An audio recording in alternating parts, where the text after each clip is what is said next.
Seabad setelah pemerintah Gubernur Hindia Belanda Herman William Daendels, kehidupan warga di pelintasan Anyer Pandarukan kian terpuruk. Pantai Desa Binor yang bertetangga dengan PLTU Paiton dalam beberapa tahun belakangan mengalami penyusutan jumlah udang dan ikan, serta matinya terumbu-terumbu karang dan biota laut.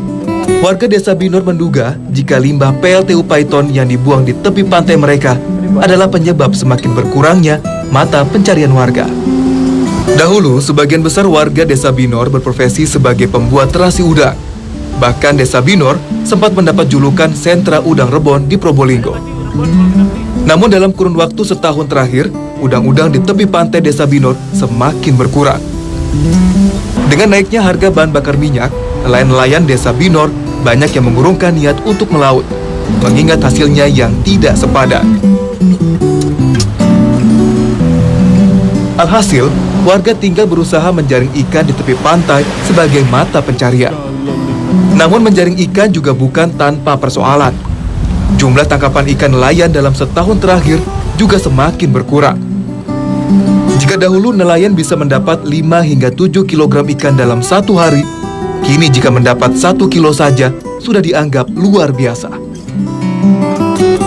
Ketika air pasang, perairan tepi pantai Desa Binor juga dirasa semakin panas dan gatal akibat pembuangan limbah PLTU Paiton yang luber. Situasi ini juga membuat para nelayan tidak kuat untuk berlama-lama di dalam air. Sebelum diduga ada pencemaran ini, kalau sehari bisa dapat berapa, Pak? Berapa kilo biasanya? Ya banyak, Pak. Ini penuh, Pak. Penuh? Iya. Banyak dong ya? Iya. Kalau dulu? Sekarang, Pak. Oh, susah, Pak, ini. Paling berapa, Pak, sehari?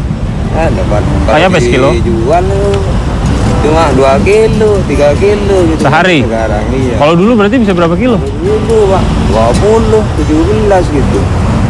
Kalau dulu penghasilan Bapak, Pak, sama sekarang dulu berapa sih, Pak? Maksimal kira-kira bisa dapat berapa sehari itu? Ya lebih 100, Pak, kalau dulu. Tapi kalau sekarang susah, Pak.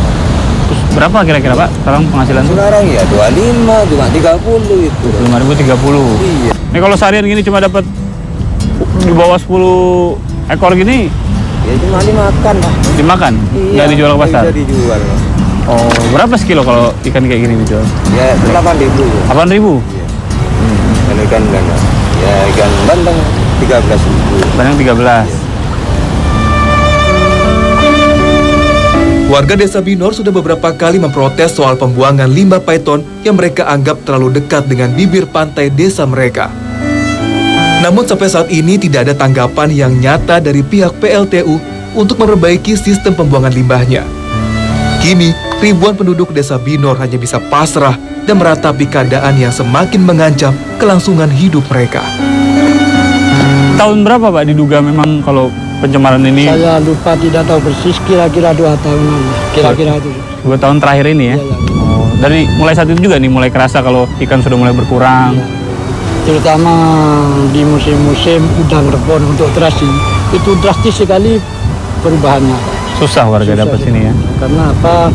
Karena aliran limbah itu di tepi pantai, sedangkan udang rebon itu sifatnya di pantai, bukan di tengah radius berapa mil, kan tidak di pantai, sehingga berkurang dari tahun semenjak beroperasi. Berarti sudah pernah ada mungkin protes atau konsultasi ke pihak PLTU, Pak? Mungkin tanggapan mereka, Pak, gimana responnya selama ini? Sudah. Tanggapannya gimana, Pak? Tapi belum ada respon. Tadi pihak pengelola yang datang di dalam pertemuan itu, saya cuma diserai tugas.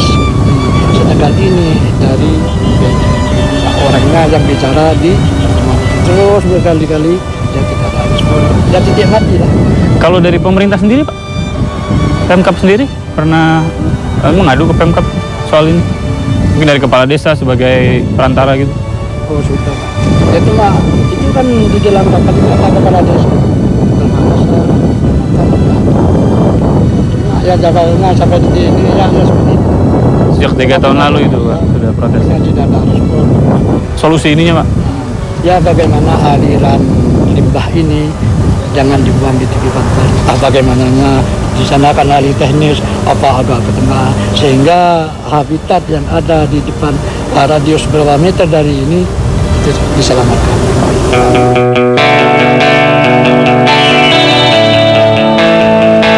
Ya, keberadaan PLTU Python seyogyanya merupakan sebuah harapan bagi penduduk Probolinggo untuk mendapat peningkatan kesejahteraan.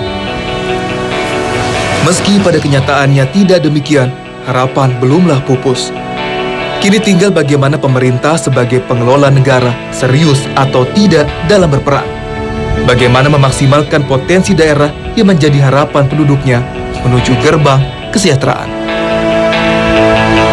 Ya pemirsa, ekspedisi Dendels di Probolinggo membuktikan jika sebuah daerah yang memiliki potensi yang sangat besar tidak serta-merta memberikan jaminan kesejahteraan bagi penduduknya yang hidup di daerah tersebut. Itulah mungkin yang menggambarkan kondisi Probolinggo saat ini menjadi salah satu daerah termiskin di penghujung Jalan Dendels, namun juga menjadi salah satu yang termiskin di Provinsi Jawa Timur. Demikian ekspedisi Dendels Indonesiaku kali ini. Sampai jumpa.